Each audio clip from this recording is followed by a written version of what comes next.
and Marty.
Hey!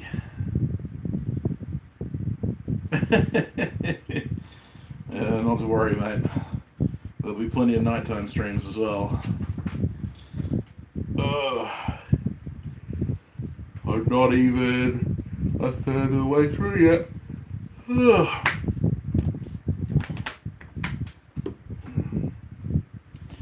Yeah, another day, another couple hours hand sanding. I have 4 of, so 1, 2, 3, 4. 1, 2, 3, 4. 4 or 10 done. It's not actually that, muscularly, it's not actually that physically demanding. It's fairly easy to do. Just without this.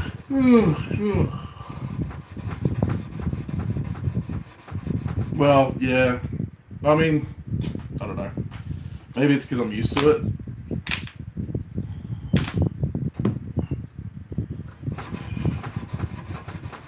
Once you've done several hundred hours of hand sanding, you kind of get used to it.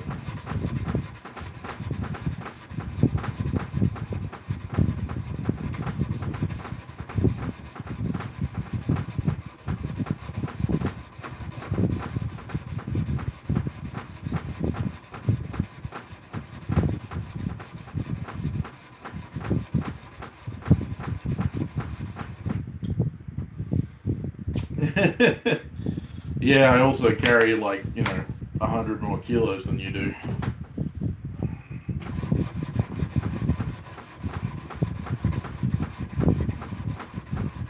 I'm strong by dint of the fact that I'm constantly doing resistance training. Okay, so I'm 90 kilos heavier than you.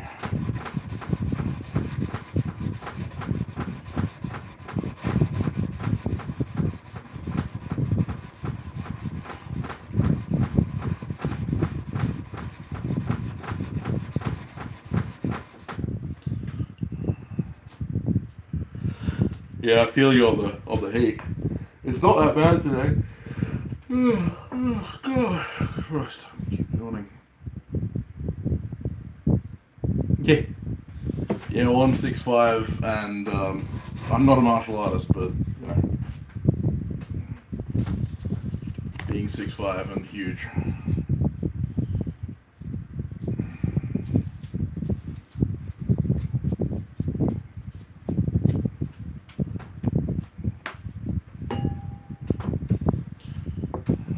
Still don't guess my weight very much. Guess my weight very well. I think they're all trying to be really gentle when they do it.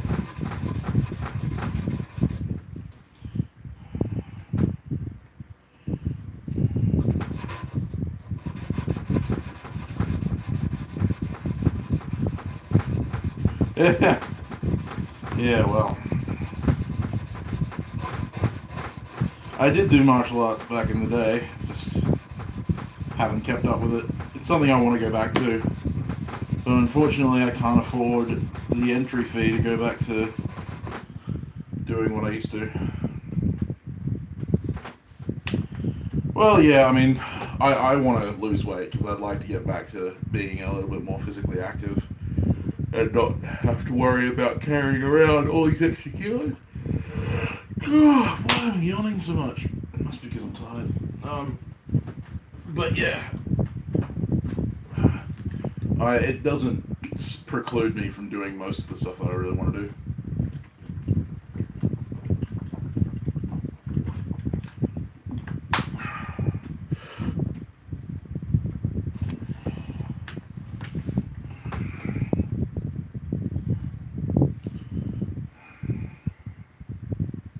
Yeah, well, I mean, I've got a friend who's the same.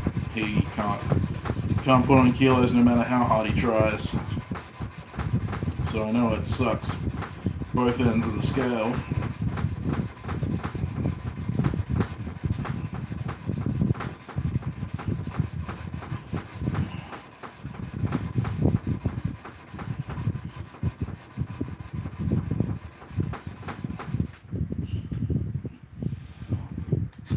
He's neurotypical and skinny as hell. And I always joke that we should get like power rings made up, like Captain Planet. So he can say fat, and he can say skinny, and then with our powers combined, we are a fully functional human.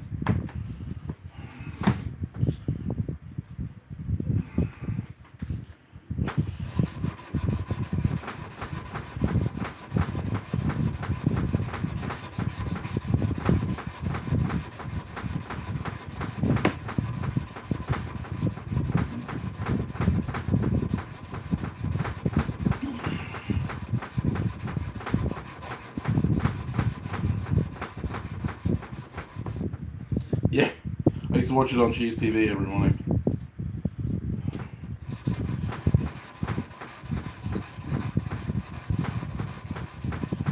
Him and Earthworm Jim, my two favorite shows.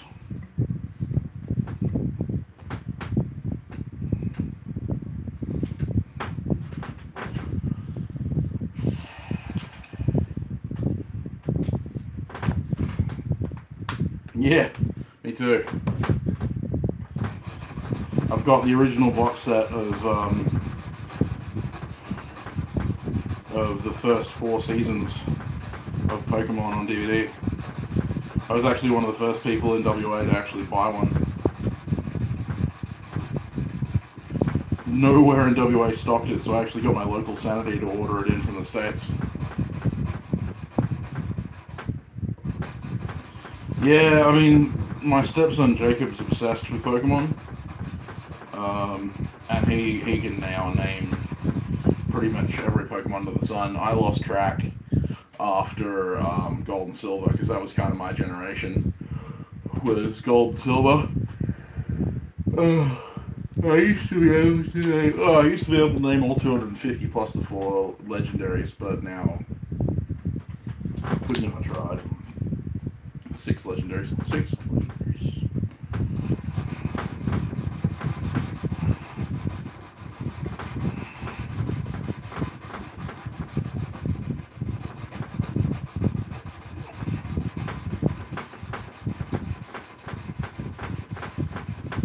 Yeah, yeah, for sure. To be a kid again, I wish.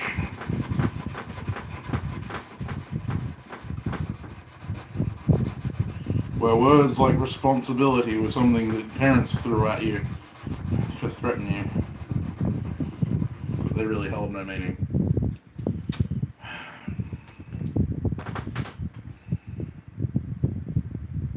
Oh yeah, no, okay. Maybe not then. Yeah. I can imagine. I don't envy you for that, man. Sorry to hear that happen to you.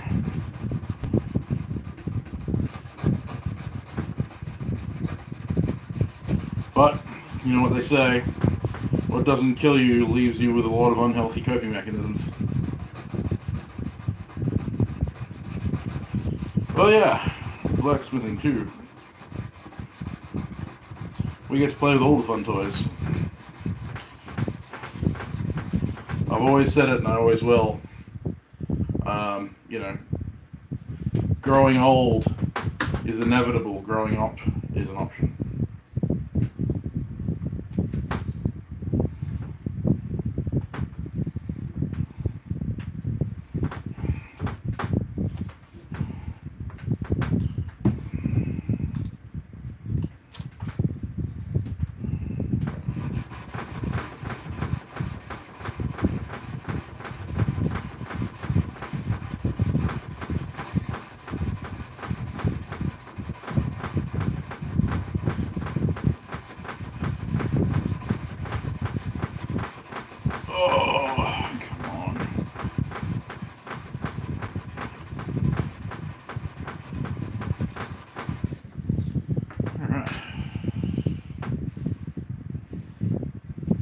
Number 5 done.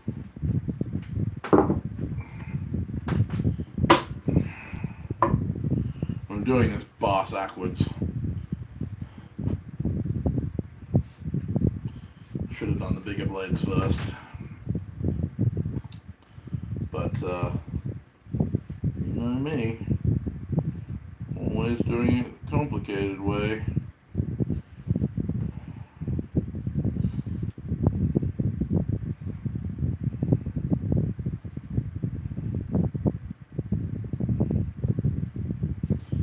So that's the dagger done. Well, dagger at 180. Still gotta do 240, 400. I might take that one to 800. Yep. Sure does. Oh, God. Oh, I wish I hadn't gone to bed at midnight last night.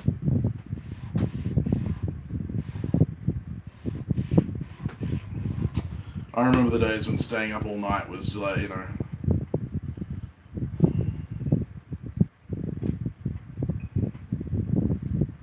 Yeah, man, absolutely. And finding your niche is super important. Finding where you're the most comfortable is definitely important. And yeah, I mean, your organic looking neck knives are awesome. You know, I haven't held one, so I can't give any comments as to the functionality of them. You know, I hope to have a look at them one day. But, you know, as far as I can tell from visuals, they look good. Yeah, I mean, that's it. You have your niche. I finished that one too. That's nice. So I finished. I've gone to 180 on 6 knives, and I have 3 left.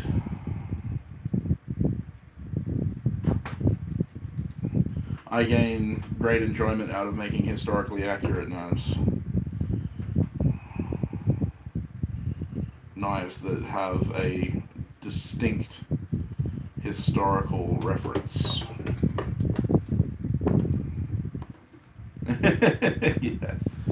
Yeah. I mean, I specialize, a lot of the time I specialize in making like hunting knives.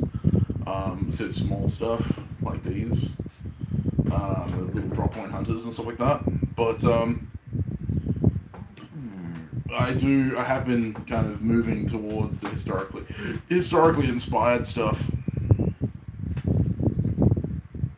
Yes. Actually, it's something I've been speaking about for quite a while now, and eventually I'm going to have to put my money where my mouth is and actually get to work on it. Is I'm planning on doing a series called the No Excuses Project, and basically it's going to be following me making... starting with nothing but a forge, a hammer, and an anvil. I'm going to make all of the tools required to make a sword and dagger combo. So only using a forge, a hammer, and an anvil, I'm going to make everything that I need in order to make a sword and dagger.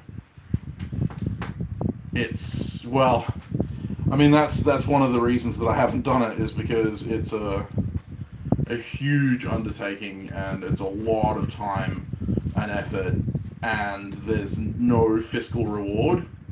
I'm actually considering... I'm gonna do a couple of like short films on, like short videos on my YouTube channel about making old tools and stuff, and then I'm kind of half considering starting a GoFundMe campaign or a Kickstarter campaign for the No Excuses project, because I think without the money to back me out, it's just not going to happen.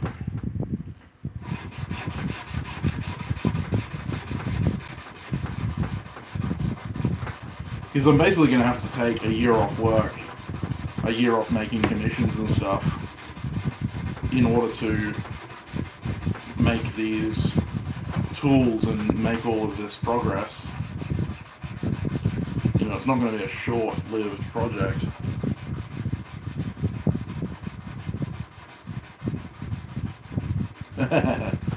Yeah, well, I make drifts by hand all the time. It's a long and arduous process, and, you know, it's a lot of hammer swinging, but at the end of the day, it's definitely doable.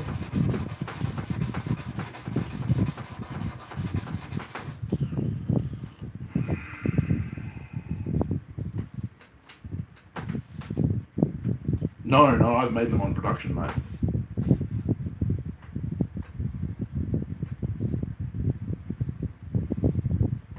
I've made them, a few of them. Yeah, yeah. If I need one for myself, I've actually got to make myself an axe drift in the future. But I don't. I actually do have quite a large enough bar stock. But if you're super concerned about it, find yourself a mate who's willing to swing a sledgehammer for you for the day. And then just, yeah, or roller bearing axle. I have a guy who gave me about 20 kilos of about 32 mil 4140. Well, yeah, you can always come over here.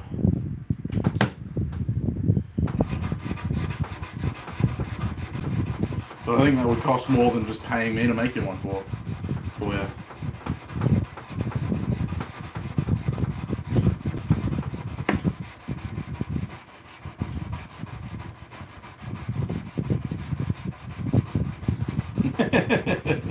Fair enough.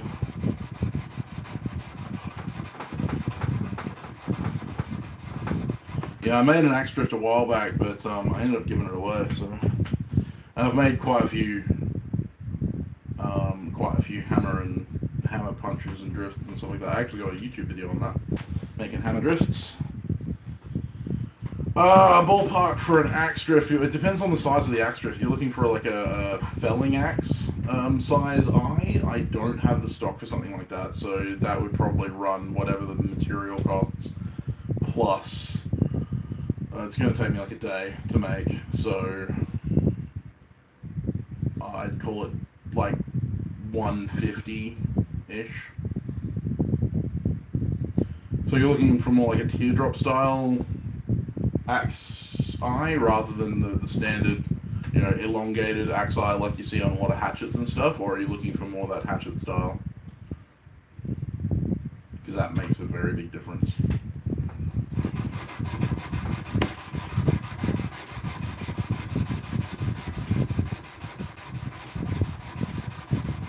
Yeah, so I mean for that probably, yeah, 150 overall, 150, 200, somewhere around there.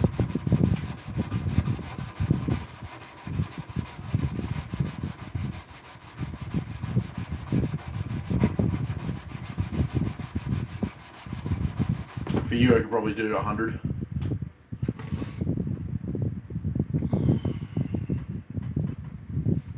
No worries. I've actually got a few commissions on the way after knife show.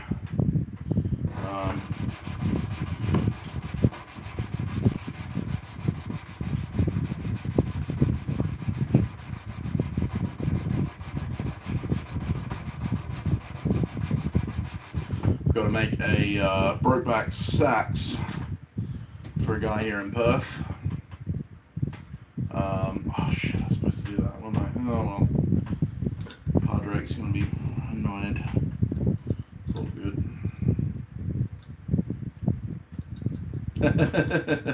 Awesome. Much appreciated.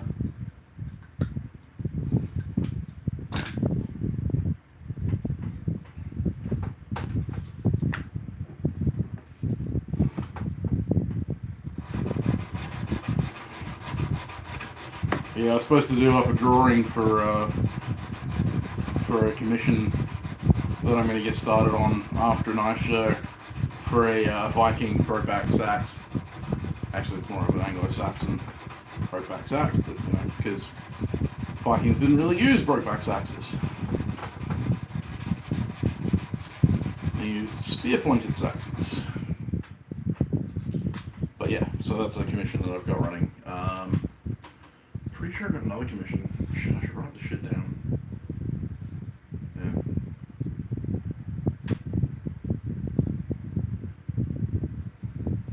Yeah. Yes, exactly. It's exactly what it is.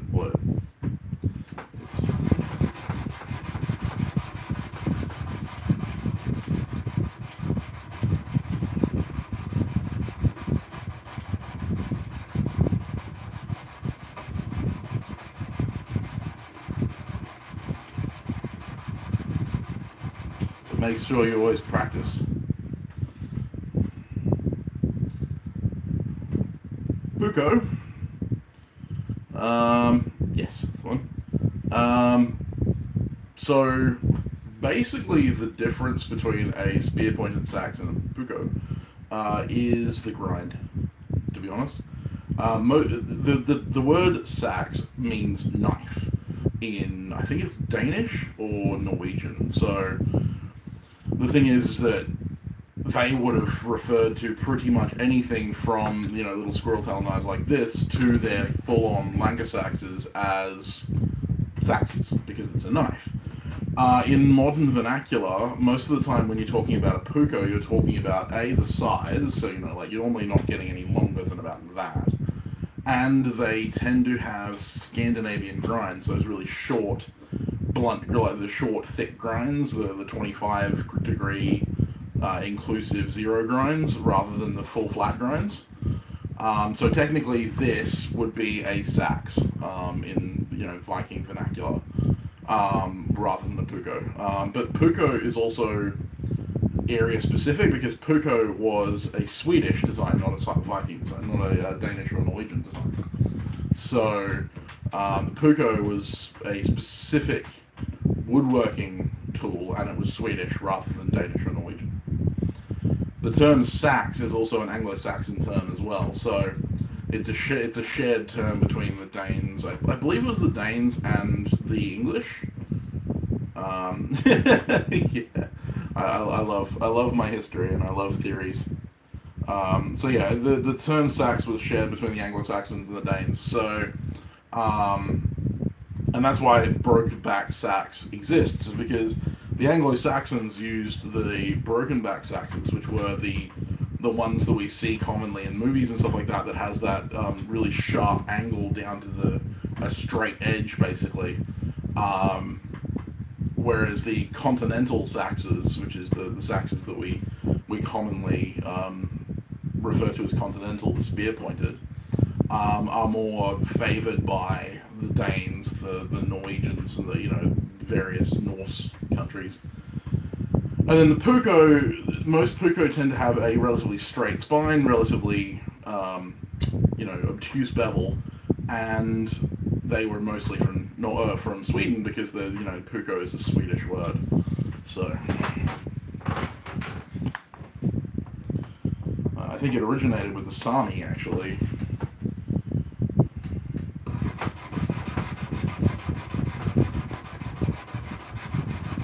And historically speaking, and even traditionally, you know, in Sweden these days, when they make puko, they're all laminated.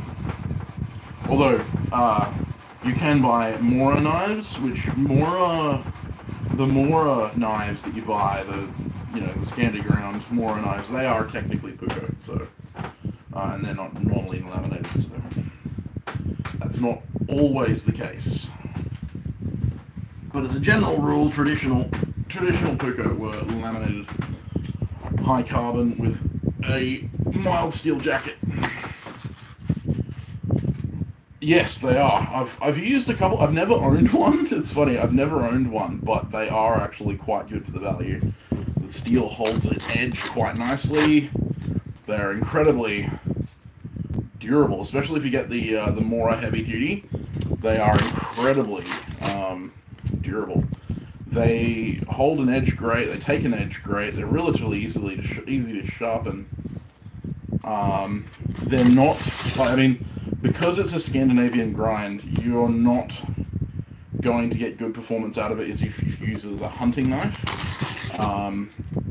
They are primarily a woodworking knife, a carving knife, if you like. You can use them for all-around bushcraft tasks like skinning and all that kind of stuff, but if you clip a bone, you're almost guaranteed to chip an edge. But no, I think for the price, you can't really beat a Mora.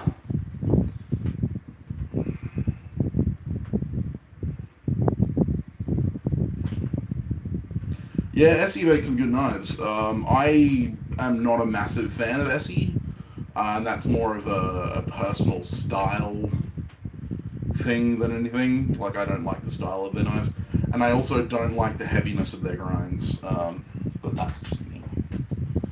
I am thin is good.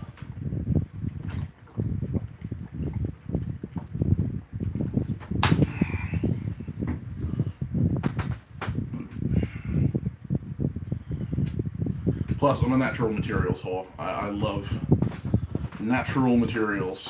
Horn, antler, bone, wood. If it's natural, I want it. If it's not natural, I'll sell it, but I don't want it. The only knife I am planning on making that's ever going to be owned by me that doesn't have natural handle materials is going to be a dive knife. Stabilized, I'm actually... See, the thing is that stabilized wood handle scales are actually just natural materials with resin infusion to stop the wood from expanding and contracting. So I'm not as anti-stabilized, mainly because if you go from one climate to another, unstabilized woods will shrink and crack and, or expand and crack. And I've had that happen to me on so many different occasions, and it drives me mental. So stabilized woods, yeah, I mean, I can get behind them to a certain extent. I understand where you're coming from with you don't like the feel.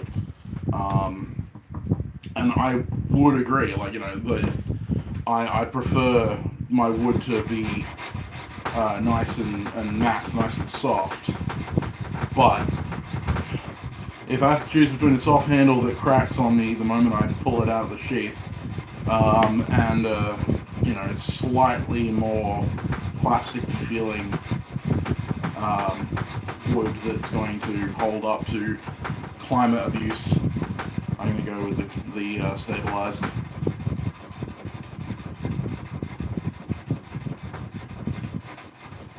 Especially on full tangs. Like, I don't like full tang knives in general, because I just don't like having the steel.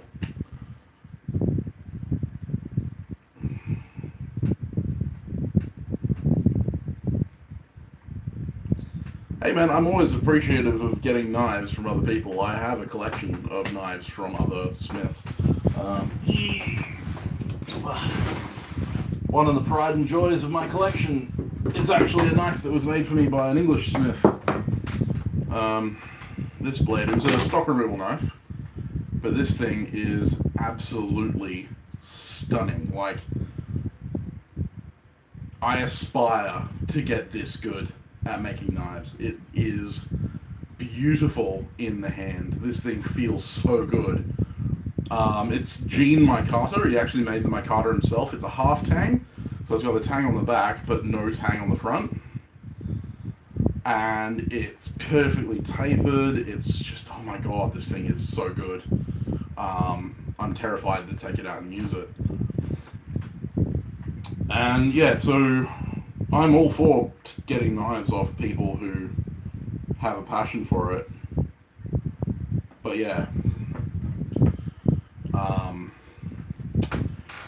The thing is that you can do hand fit really well. Like, you've seen how much detail I put into my knives. You're obviously probably not seeing too much of the detail that I put into my handle fitting, although you'll have an opportunity to see that in the future. But I go to a lot of detail with my hand fitting. My handles tend to be very detailed in their handle fittings and stuff like that. The thing is that it doesn't matter how accurate your handle fitting is, you cannot stop your wood from expanding and contracting in the heat and cold and humid around the metal. And unfortunately, what happens is that when the wood or horn or antler or whatever like that expands around your metal, you will get cracks. Even if you don't get cracks, what I find is that I get a perfect fit with my wood, and then what will end up happening is the wood will shrink back from, especially the full tangs, and you'll actually be able to feel the tang, and actually feel, like, when I finished this was perfectly polished. You could not feel a ridge between the antler and the tang, but now as time's gone on and it's kind of shrunk in the heat, you can now feel a slight ridge with your fingernail where the tang is from the material. You can't see it looking at like up close, but you can feel it with your fingernail. And so when you're as super detailed as I am, like I take my fit up very seriously because I don't want people getting a piece of material, a knife from me and kind of going, ugh, I can feel that this feels wrong in the hand. I go to extreme lengths to try and get them to fit perfectly, but if you're using natural materials that aren't stabilized, they will shrink, they will expand, and you will get poor fit up over time.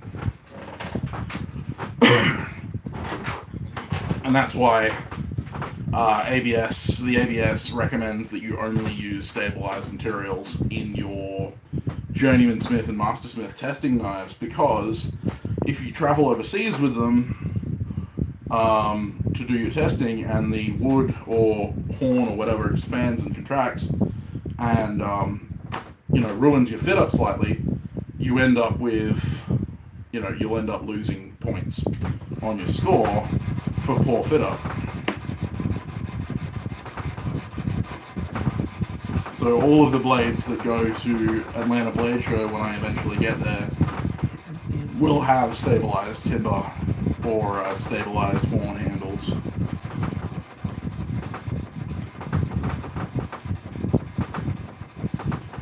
That's why a lot of my favorite smiths have now transferred over to using stuff like G10 and carbon fiber and stuff like that. And while I'm disappointed, I understand. Yeah, so it's probably not going to be for another couple of years, but I am a member of the ABS, the American Bladesmith Society, and in order to get your Journeyman Smith rating in the American Bladesmith Society, you need to pass the Journeyman Smith test, which is you have to make 6 knives, one of which will be tested to destruction. In a you have to chop 2x4 into half twice and still be able to shave arm hair. Then you have to cut a free hanging 1-inch manila rope, and then you have to be able to bend it to 90 degrees without it cracking more than 1/3 of the depth of the blade. If you pass the practical test, then you have to have 5 knives, which then go in front of a panel of 7 Master Smith judges. So when you go to, so then you have to go to Atlanta Blade Show 1 year and have 5 knives will then go into a room with 7 Master Smiths who will then pick up and analyze your knives down to the wire, and then they'll give you a score. And if you get a passing score on all of your knives, then you get your JS Smith rating. Then, in order to get your Master Smith rating in the ABS, you have to do the same destructive test, but the knife has to be over 380 layers of Damascus, which has to be proven by etching the pattern. Has to be a hidden tang, cannot be a full tang, and must include a separate bolster. Has to perform the same thing, chop a 2x4 in half twice, still be able to shave arm hair, cut a free hanging 1-inch manila rope, and be bent to 90 degrees without cracking more than 1/3 of the blade. You have to create another 5 knives, but in this set of 5 knives, one of them has to be a dagger with 10 inches of blade that has a pre-planned pattern that involves more than 408 layers of steel, which has to be a planned pattern, so it has to be like a twist or mosaic pattern or something. It can't just be random. The test blade can be random, but yeah, the dagger has to have a pre-planned thing, and you have to have a handle which has at least 4 flutes, so 4 spiral flutes or straight flutes. Straight flutes are harder, and it has to have silver or gold wire twisted silver or gold wire between the flutes of the handle. The fittings can be forged or stock removed, it doesn't matter, but so you have to make a 10-inch dagger with pre-planned Damascus of 408 layers of steel with a fluted handle of at least 4 flutes with wire running between them. All of that plus the test is insane. Like, anyone who wears the badge of ABS Mastersmith, I will gladly crawl on the floor to kiss their shoes. Honestly, they are the fucking best. I'm not sure if you were online the other day when Kyle Royer Knives came onto my stream. I'm not sure if you were there. But Kyle Royer is the same age as me, and he's been a mastersmith for 2 years. Kyle Royer Knives, if you look him up, he actually has a YouTube channel as well. He's currently trying to get his YouTube channel off the ground, and I've been interacting with him quite a bit. He is insane. Look him up on Instagram, Kyle Royer Knives. He is absolutely bonkers. He does some amazing work. And yeah, he actually did a YouTube series on making his test knife for the Mastersmith test. It's called Journey to Master. And I think it's 5 episodes long. They're like 11-minute videos. And it goes through his process of going from making the Damascus billet to making 3 different test knives, testing 2 to destruction, and then it goes to just taking, and then it goes to doing the actual test in, I think it's Massachusetts. I'm not sure, but Kyle is incredible. His brother Caleb does some awesome knife photography. And his brother Josh, like the whole family is kind of involved. His dad's actually just recently got involved in making kitchen cutlery. But his dad used to be a jeweler. His brother Josh runs his YouTube channel, does all the filming.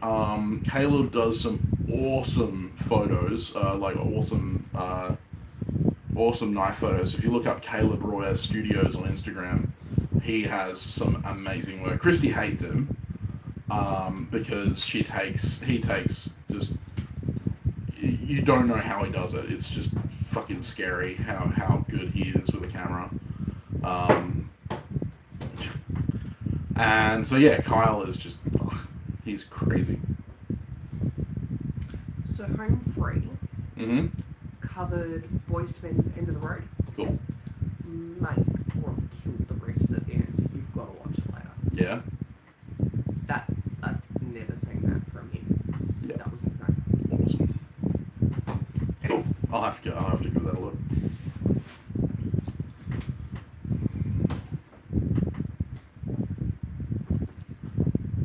Yeah, well, I mean, Kyle is definitely an art knife maker these days. I think my favorite knife maker of all time is Jerry Fisk, and he does both. He makes art knives that are made to be used, and I love his stories. His Jerry Fisk's knives are works of art on their own, but he has customers who will buy a $3,500 knife off him with mammoth ivory scales, take it home, and take a hammer to it to smash the scales off so that they can see how good he is at making handles, and then send it back to him to have a new handle put on. And he's had that happen twice. And it blows my mind that people are willing to do that to such a work of art as Jerry Fisk's knives.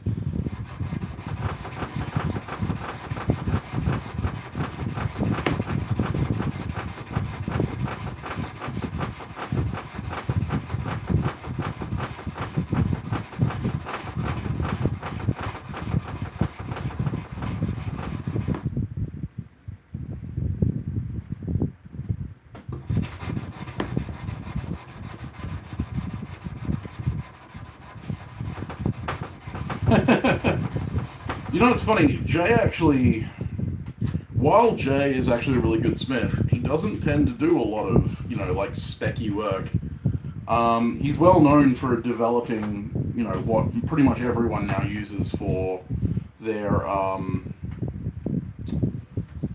process of making canister Damascus. But yeah, he doesn't make a lot of specky knives. He's not a specky knife maker. Can you fix this one now? Can you pull my keys off the top of my hat?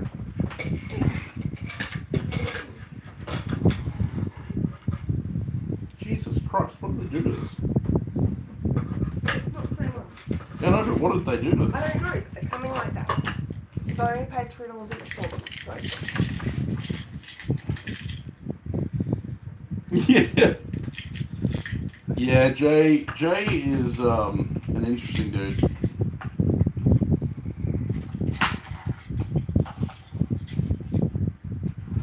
I'm not actually a massive fan of his work.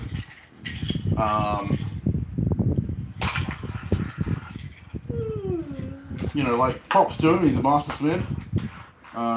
You know, he's done his bit.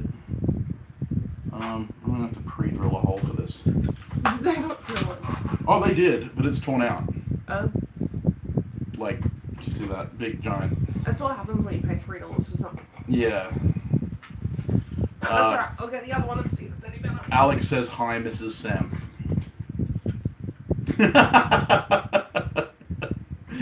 The look she's giving you, man. The look she's giving you. Alright, I'm gonna have to fix that another time. Oh, crap, I just lost the rollers. Oh well. I'll get them later.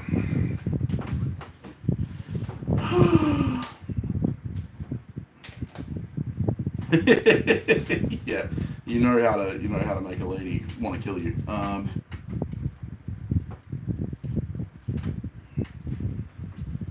Try not to glare the. He says, "Hey, Needs a little bit of time. He says, "Hey, I'm sending you hooks. I get to have a little bit of sass." Oh. He's sending you hooks, yes. Me? Huh? Oh, it's crochet. Yeah, it's Alex. Yeah, crochet hook dude. Apparently, you're a crochet hook dude now. And hair clip dude. And hair clip dude. I don't talk to these people. I just want to create pictures.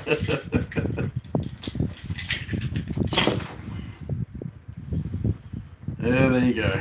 Relegated to the guy who makes hooks and hair clips. Yeah, the Iron Giant, yeah. That's alright. When most people meet me, they think I'm scary. And then meet Christy, and everyone's like, yeah, you know, she's the nice one. Yeah, they're wrong. They're all idiots. She's more likely to drop kick you in the nuts than I am. I'm more likely to have a reasoned debate with you.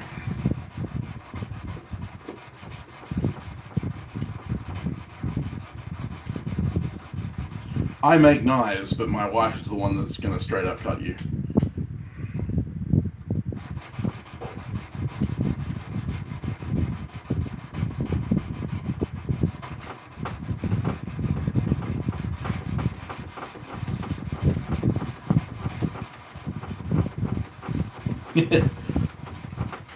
How tall are you, Christy? Like 5'4"? Okay. You're like 5'4", aren't you? I'm 5'3.5". 5'3.5", there you go. Must be something to do with the shortness. I'm not short, I'm average. You're average for a short person. I'm average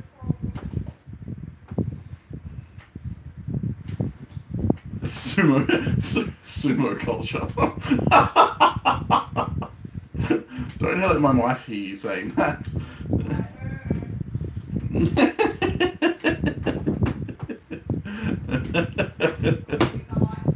Yeah, she doesn't like you anymore, so you don't have to send those crochet hooks. She says she'll make her own. Yeah, that's gonna happen.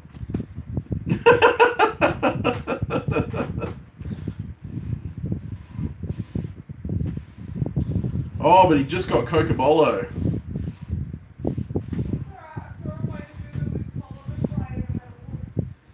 Okay. She's totally gonna chuck a shit fit if she doesn't get wooden hooks, so don't pay attention to her at all.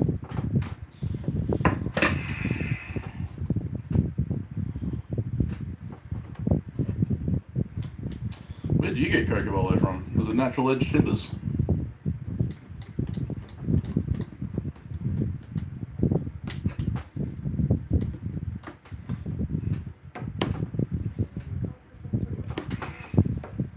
Yeah, nice. He has some awesome stuff. I'm like, I should contact that guy, get some cool wood. But then I'm like, oh yeah, I'm poor.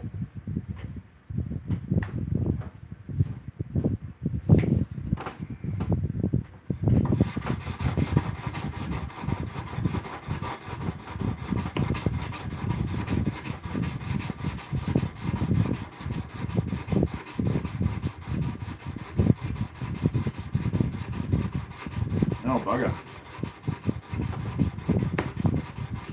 Yeah, I mean, customs when you're posting wood and stuff like that tends to be a little bleh. So I totally understand that. We actually have a company here called John Murray Timbers who do, like, mostly exotics. And they're one of the only suppliers of she oak in the entire country. Because she oak is native to Western Australia, so... No, the slabs he was selling weren't going to be much use. They're too thin? It's not that they were too thin, it's just, like, they didn't have a lot of the she oak, like, grain structure to it. And they were giant, Yeah, they were like 3.3 meters long. Yeah. Yeah. They were pretty. They were, but, I mean, they'd be better off for, like, a tabletop.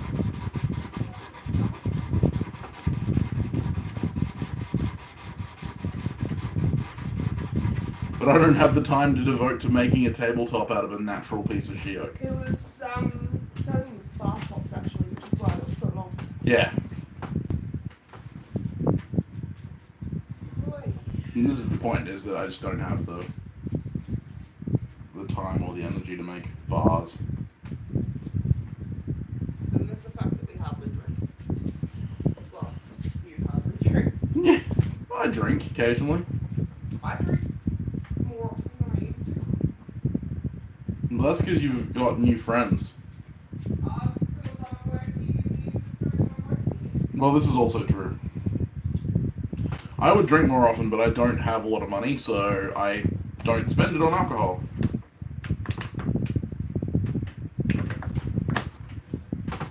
I have lots of friends.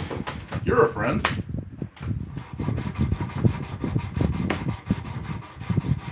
You got a friend in me. You just put your friends in silly places that are far away. Yeah, most of my friends tend to be in weird places that are miles away from where I live.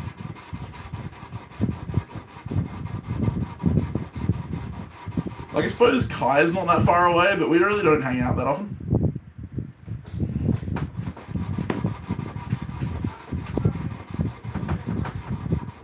Yeah, no, I don't have a lot of get-up-to-shenanigans sort of friends.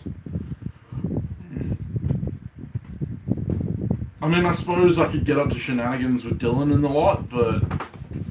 yeah, bugger that.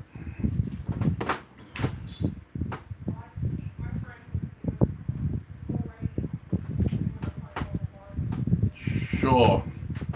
That's why Casey's in Queensland. Yeah, I saw that.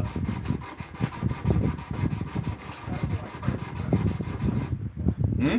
I also like friends that don't like to socialise, they're hard to find. True. My wife is one of the most antisocial people I know.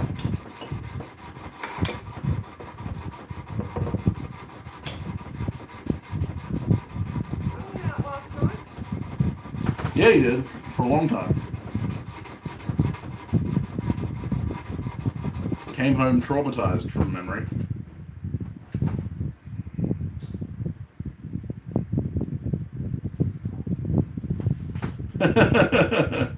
Yeah, man, you and me both. You and me both. Alex has a rare and incurable medical condition called brutal honesty. It's not conducive to lasting friendships. Neither is the fact that people are stupid. Yeah, well, that's true. I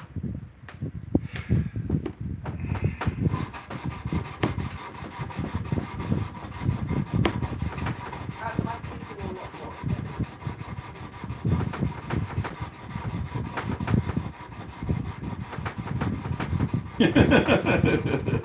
Apparently you're not wrong.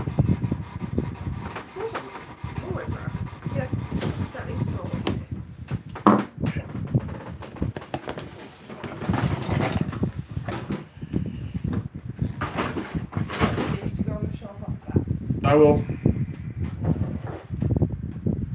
Absolutely, yeah, I'm with you. I can't stand people who have no impetus of their own.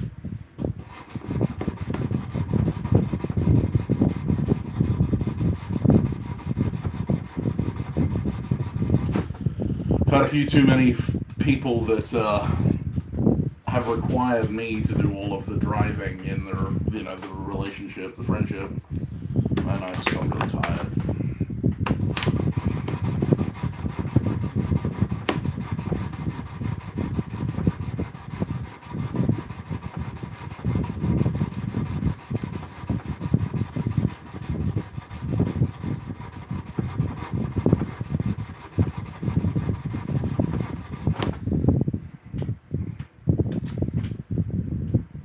Yeah, fair enough.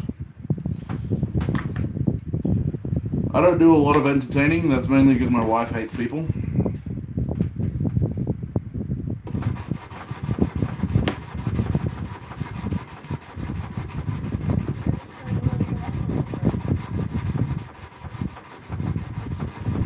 Yeah, but you kind of live here. That's kind of the problem. No, I just said when I'm away. Yeah, but most of my friends are at work at the same time. Well, that's not my fault. I think you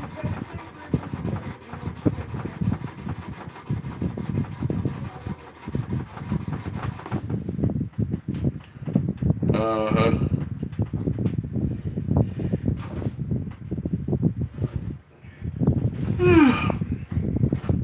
That's a bit when you're at that. I just take it all the time. Yeah, no, my humor's pretty dark as well.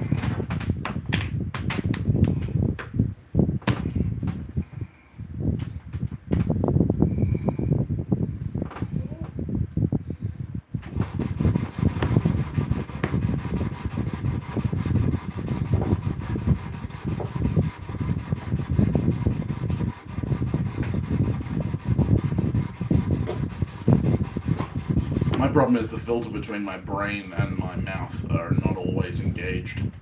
What filters? Yeah, well, this is true.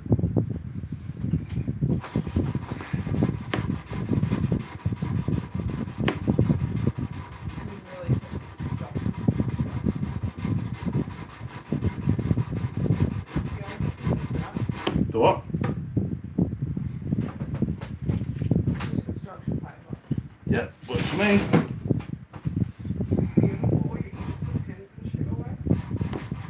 Yeah, I was gonna, find a place for them.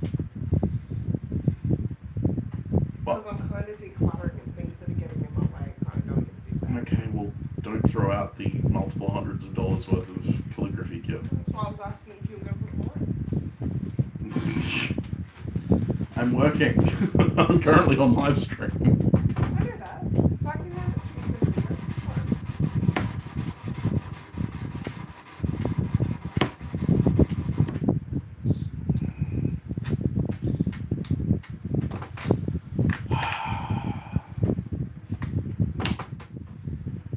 Yeah, working.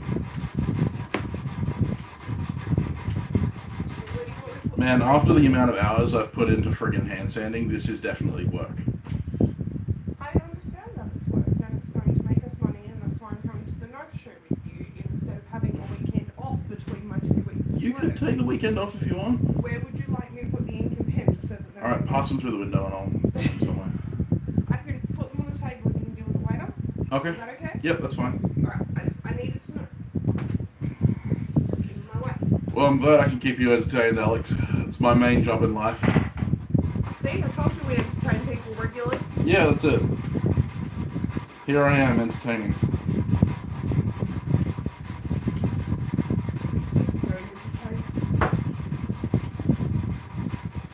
I'd say it was riveting to watch, but I'm not really, I'm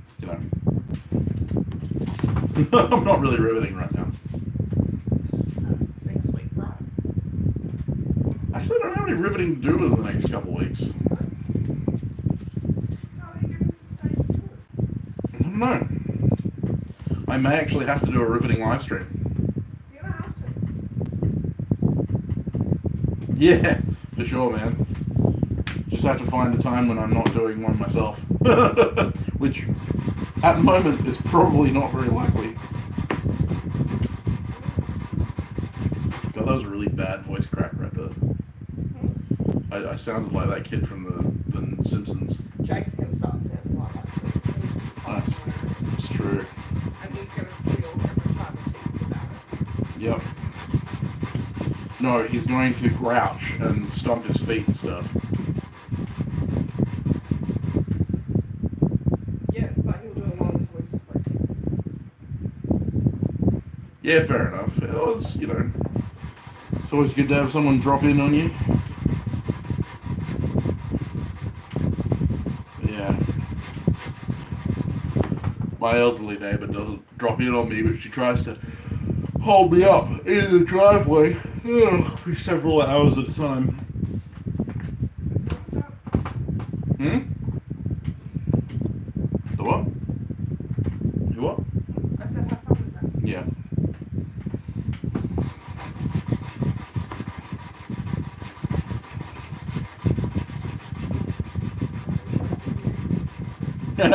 Yeah, well.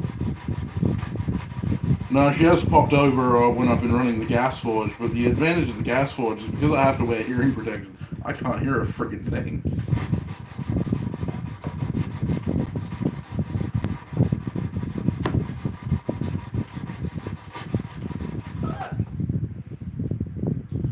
What's that? Oh, look at that.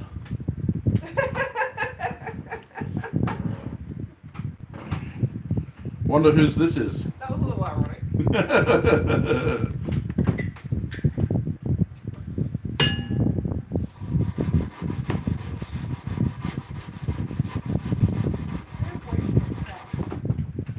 Yep. Absolutely. Oh, God, for fuck's sake. What? I'm throwing it all away. Okay.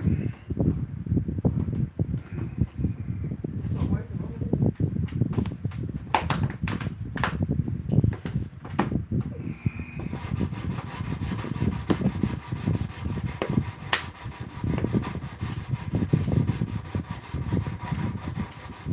So yeah, now I require a $1,000 sponsor fee for displaying your logo in my live stream. That's how it works. Can you put that in the box of photos back there? Sorry, I'm counting stuff put away. I know you're working. Just do it. Yes, I am yawning like a fourth year student. I passed up the light show. Yeah, fair enough. You what? I passed up going to Atlanta. Oh yeah? How much? $15 grand for a week. Fuck me. How? What? How? How? Passports, flights, accommodation, transport, spending money. Jesus Christ. I'll probably come in over that. Shut up. And I'm not entirely sure that you want to spend 24 hours on a plane in an economy seat. Well, So it's probably going to cost more. I can get away with it. Really? I can't. Your delicate, sensitive, puerile ears will have to, you know, make do.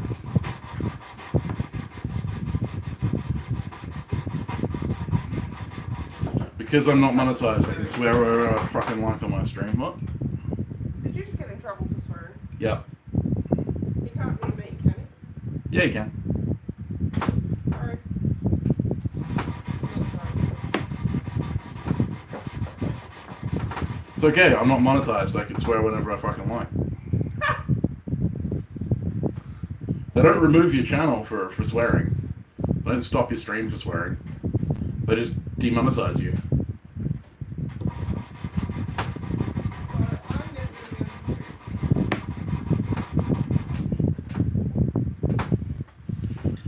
Well, I don't swear in any of my, you know, earlier videos because I'm hoping that one day I can monetize them, but by the time I monetize them, no one's going to be watching them anyway, so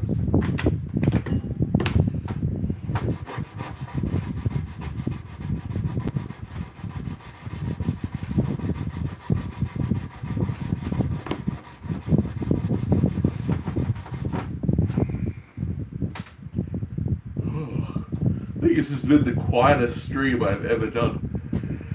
You've had 3 whole people on it. Huh? You've had 3 whole people on it. Yeah, me, you, and Alex. Exactly. And you weren't even on this stream. That's right. We started. Yep. Do you want me to jump on?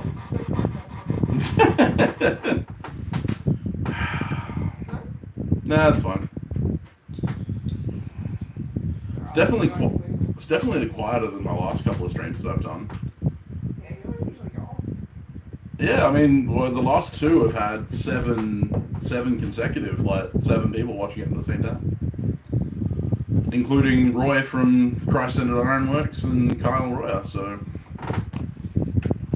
hell, Roy actually shared my stream on his channel. Christ-Centered Ironworks actually gave my stream a shout out on his channel. That was really cool. You know I have no idea what you're talking about, right? He's a big time blacksmithing YouTuber.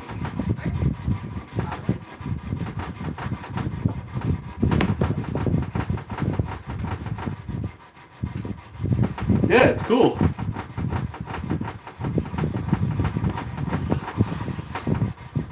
See, Alex, I don't know the big time guys, but I know you because you make cool stuff. That's it. You're in the big leagues, buddy. My wife knows your name, she doesn't know Roy's. My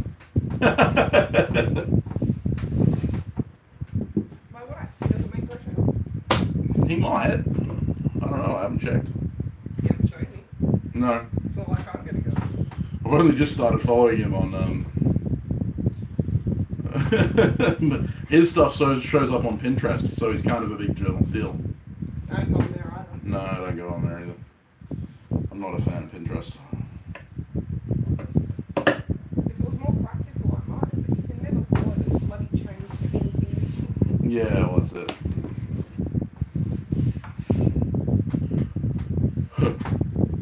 My stuff doesn't show up on Pinterest, I don't think.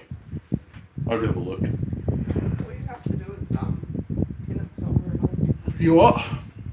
all you have to do is go on there and pin it somewhere, and when people start, I have a Pinterest account. I don't know what the password is. I have a Pinterest account too. I don't know what the password is either. Good at this whole Pinterest thing. I have a Reddit account, I never use it. I didn't even know what it was till you told me. Although it regularly gets updates. But it's not me using it. That's right. Yep. Yeah, you were saying, that's really cool. Yeah, Roy actually asked me what my Instagram handle was on Instagram so he can follow me. I was pretty happy with that.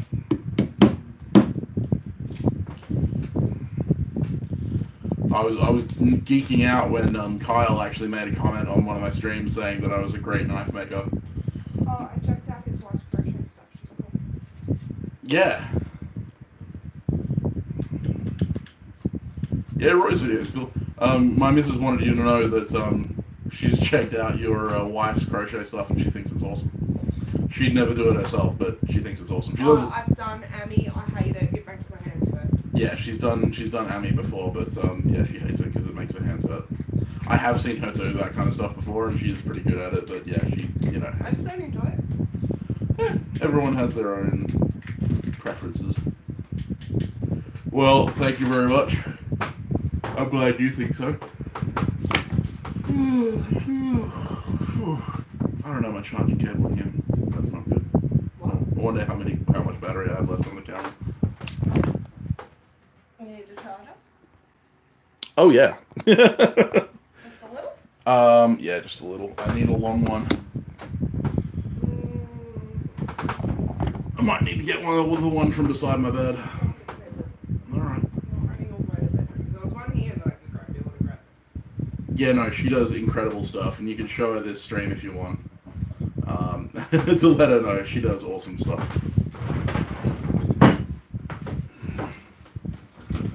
Back in 2 seconds, Al. I'm gonna get a charger.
Jesus Christ. That's a big undertaking. His wife's just started the 150 Pokemon Wow. in Amagiri. Have fun with that. Having said that, I just finished a double bedside blanket, so whatever. Yeah, well, Christy does blankets, like huge blankets. She's really good at them. And I'm getting back to clothes for myself for Christmas. Yeah, clothes making. I like lacework. She's up to Ivysaur, so she's done 4. That's pretty cool. That's awesome. 150. Watch show Jake photos. Oh yeah, Jake will love that. And then he'll want me to make them and I'll say no. That's true. Oh, God.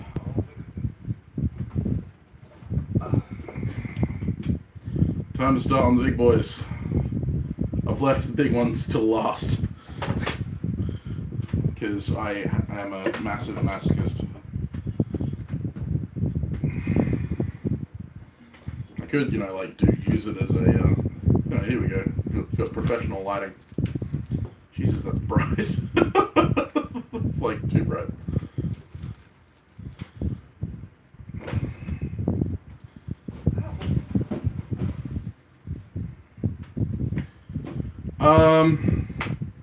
Just the one. Just the one. Rhino Wet's gonna go out of business. Really? Yeah. When I finish this handsanding.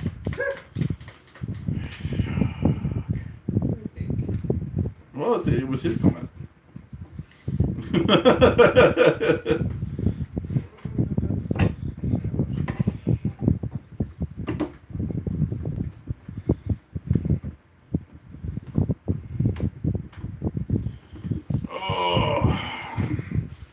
Yeah, I'm actually probably going to have to make another sandpaper order after this because I've used so much.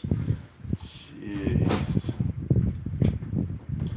I bought my Rhino Wet in bulk and I'm now having to look down the barrel of making another order.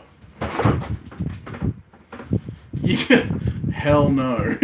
No, no, no, no, no, and more no.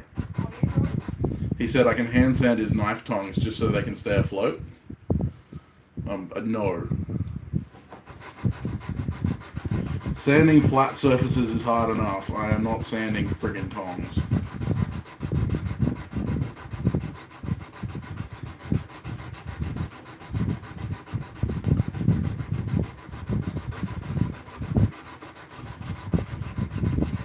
Besides, what do you want sanded tongs for anyway?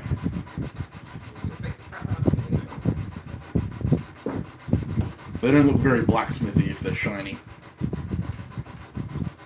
They need to be coated in about a decade's worth of rust. Is that why your workshop's in such a state, promoting the ambience? Yeah, it's the ambiance.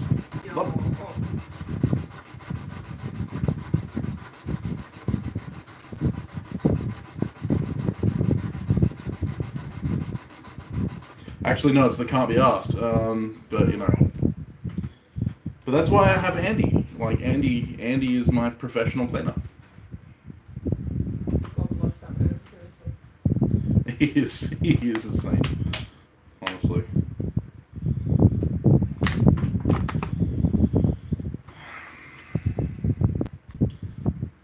Brake caliper bogan knife tongs.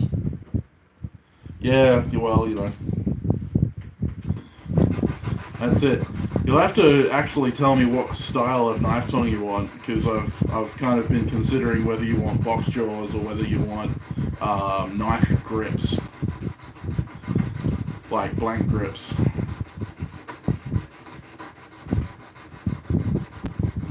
Yeah, the difference being that, you know, one set has just the, you know, the box on the bottom and a standard flat drawer on top, and you stick the. Yeah, fair enough. Should be able to do something like that. I'll make a set like Roy's design. I like Roy's designs. They're super simple. very effective.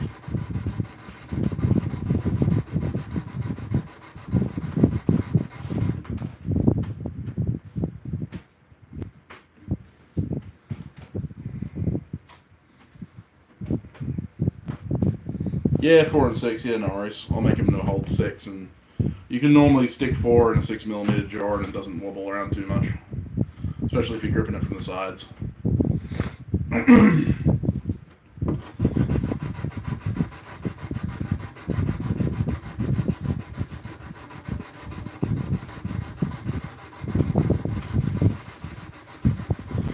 It'll give me some more content to flesh out my YouTube channel. Yeah, that's fine. Well, I mean, the big thing is that tongs are adjustable, so you know, if you want something to hold something larger than 30mm, you just bend the tong reins out of it.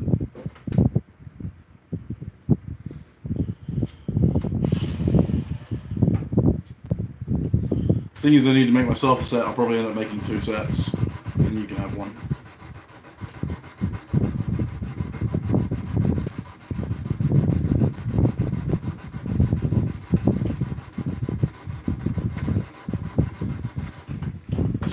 It's sad.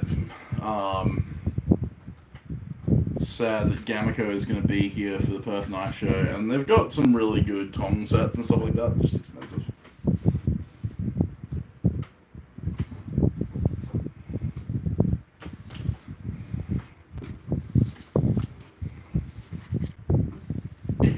Yeah, well, you are the only one commenting, so thanks for keeping the interaction going, despite the fact that YouTube seems to hate you. Christy got knocked for doing that too earlier on. I had an 8-minute long stream, and she kept spamming my feed with, you know, like hello.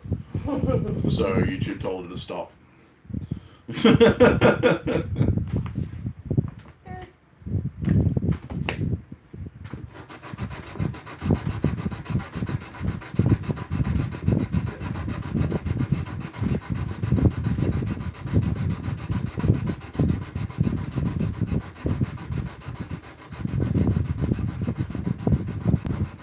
Yeah, that's stupid. I don't know. I don't get that. You know what you need to do? You need to start a YouTube channel. Yeah. See, I get around that because with the YouTube comments on my phone, what happens is they pop up for like 3 seconds and then they disappear. So you have to constantly keep tapping the phone to get the messages to pop up again. So that's why you'll notice that I'm staring here rather than at the camera. So what I end up doing is I put up my laptop next to my phone, and the phone does the recording, and I've got the stream running on the laptop, so I can see what's wrong with the stream, and I can also see all the comments. And they stay up permanently. And I can do stuff like this.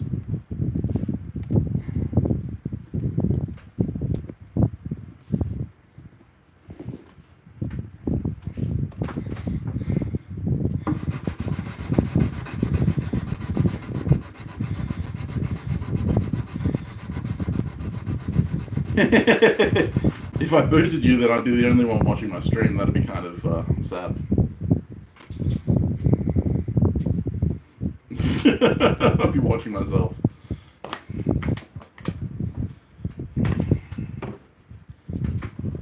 I'm not that narcissistic.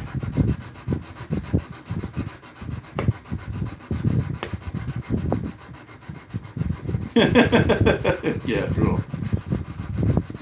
Make you make a new YouTube channel.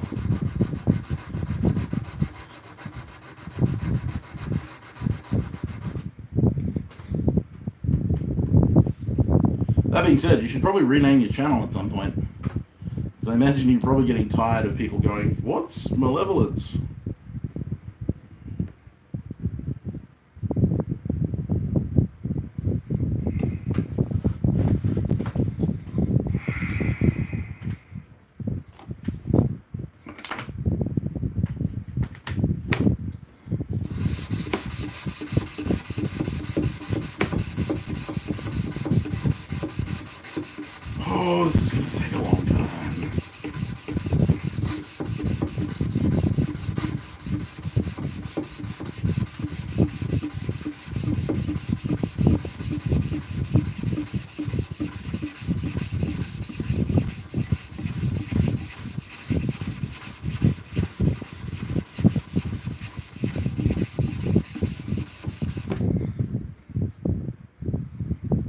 I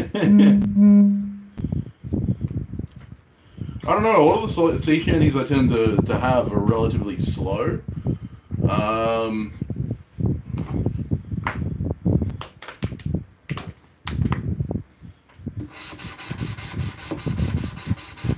always liked the one that they made up for Robin Hood, the Rowan, oh my God, what's his name? Really, I can't even remember. Russell Crowe. Russell Crowe. I actually like that movie. And it's roll me bully boys, we're in a honey boys, we got a long way to go. We'll sing and we'll dance and bid farewell to France, and it's roll me bully boys, roll.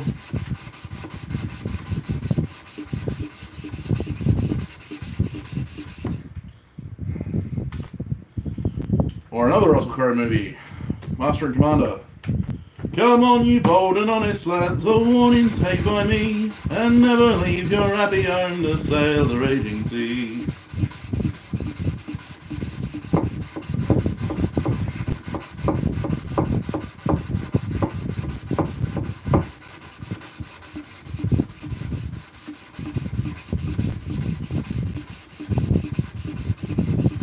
Most of them, you know, 1, 2, 3 in the Tiger. Yeah, sure. Sure. No worries, mate, I'll be here.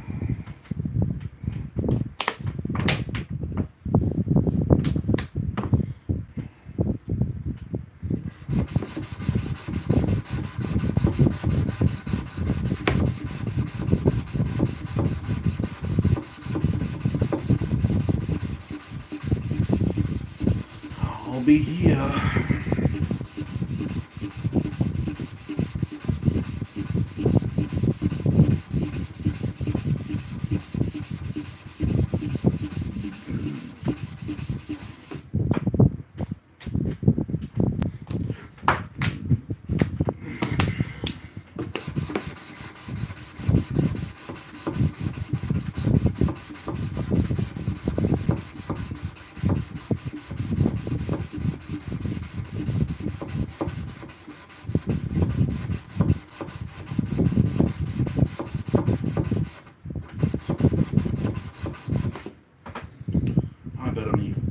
Bloody damn sure that I'm going to pass that fucking test.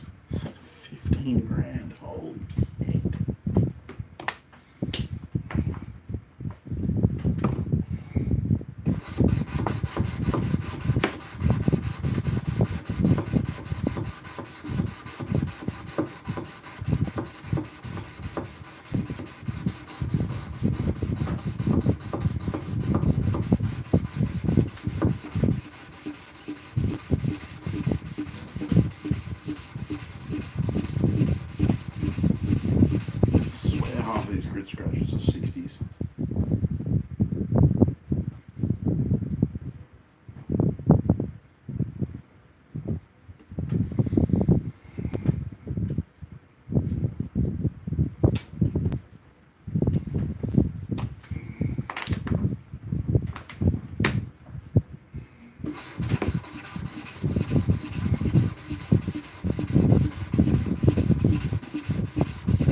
Pretty wear resistant steel.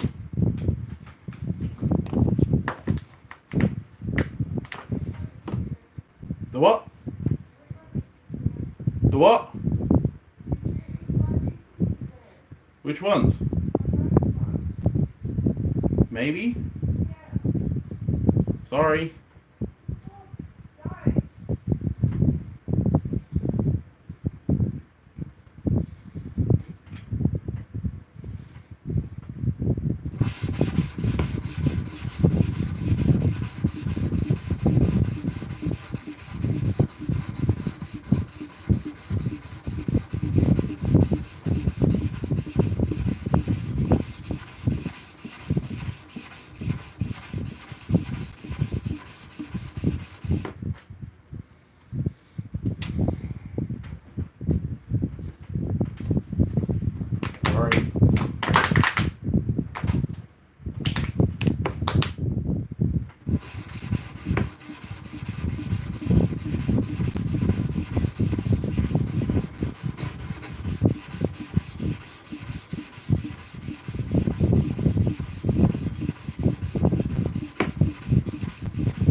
Oh, dearie. Dearie, dearie, dearie. What do I do? What do I do?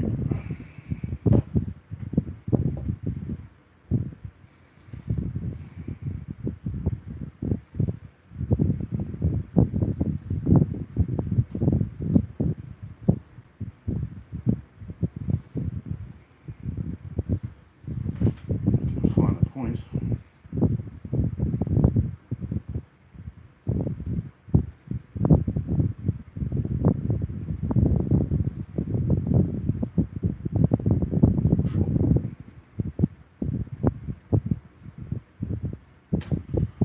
Oh, bugger.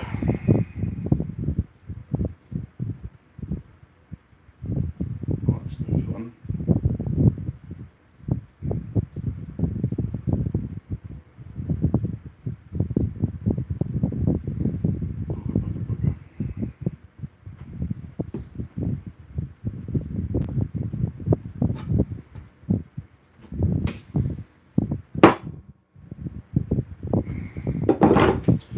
Oh, bollocks. Oh, well.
Exercise ball. Fair enough. Well, you missed the excitement of me swearing my head off because I managed to find a crack in my knife.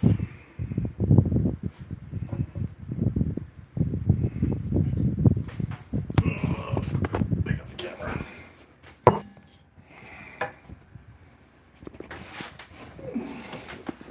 Oops, flip the freaking camera around. See if I can. Oh my god. Stop being a dick. Come on. Yeah, there we go.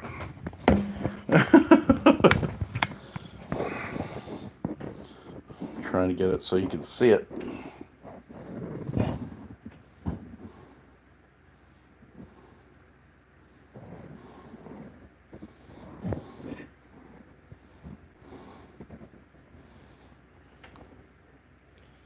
Not sure you can see it. It's there it is. Hello. There be the crack.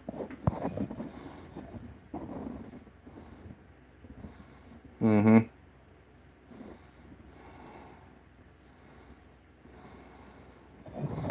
Yeah, that's the plan. It's not too deep.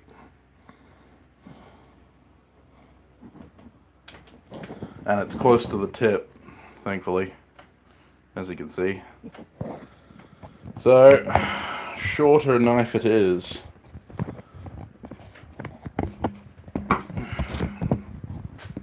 We Smiths don't make mistakes, we just make shorter knives.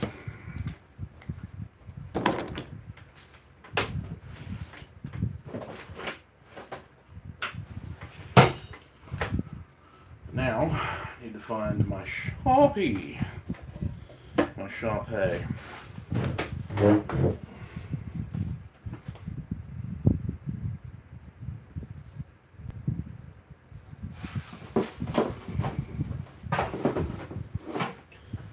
Come on, boulders, friends, always sleep with me, and never leave you happy on the sail the raging sea. Okay. Here.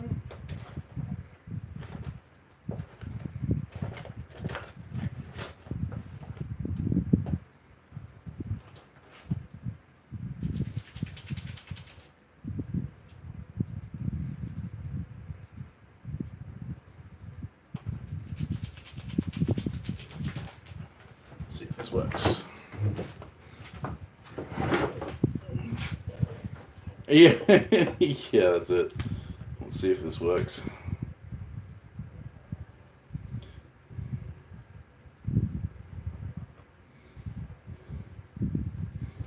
Well, that doesn't work.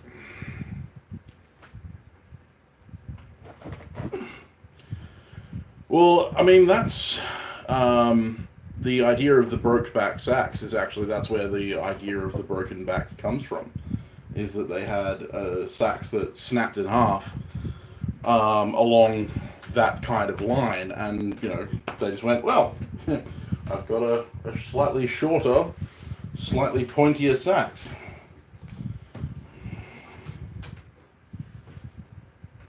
So it is a working theory.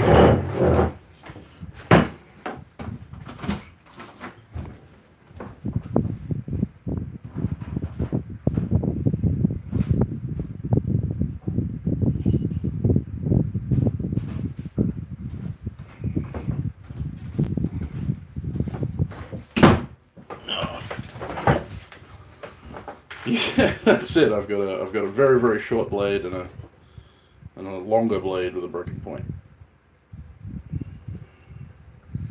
I could probably give it a bit more belly than that. That was terrible.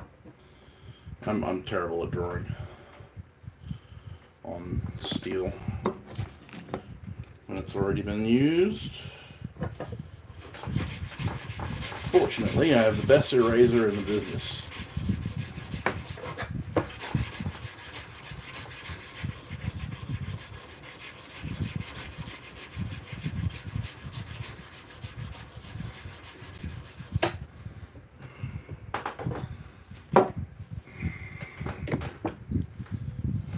Because the crack's right there.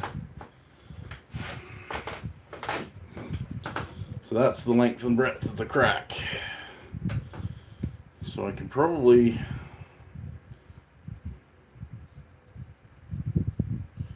I want to keep the same edge profile.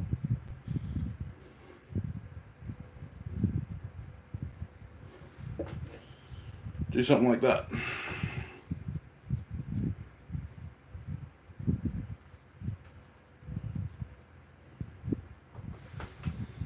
Yeah, something like that.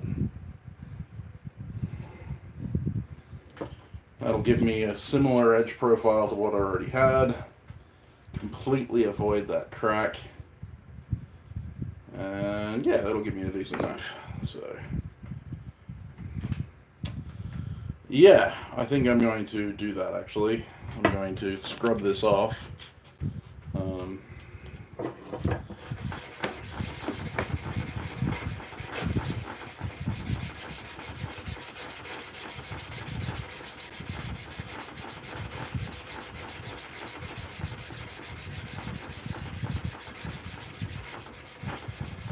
Because I don't have to deal with this today. I can always deal with it tomorrow. So I might do a video on this. Oh, man, I'm supposed to upload a video today. Oh, I'm on live stream. Yep, that's what I'll do. That's what I shall do. Good thinking, 99. Oh. Yeah, so that's alright. I'll move on to the next knife, which is this one. Hopefully this one doesn't have a crack in it. Now I've jinxed it. Not that I saw one when I was doing my 240, but I won't know until I start hand sanding. But this is the last of them. The last kniff.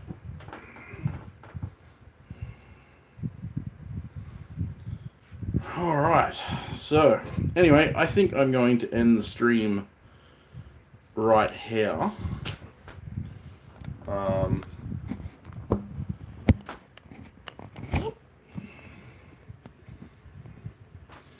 Oh, this is not my first visit by the Ting Ferry, that's for sure. Yeah, I get tinged all the time. It's just annoying when it happens. And it always happens to my bigger blades. You know, I'm always looking for the big blades. But yeah, so glad you enjoyed it. I might be back on stream tonight, actually, depending on what happens tonight. Yeah, I don't know what I'm doing. So, if not, I will probably be back on stream tomorrow doing some more hand sanding, because the hand sanding thing is not even a third over. I've got to finish this one and that one to 180 grit, and I'll be a third of the way through my hand sanding. Yeah, I got a long way to go. So there'll be plenty more live streams to come. But yeah, so feel free to join us next time I'm up. And yeah, I'll catch you in the next one.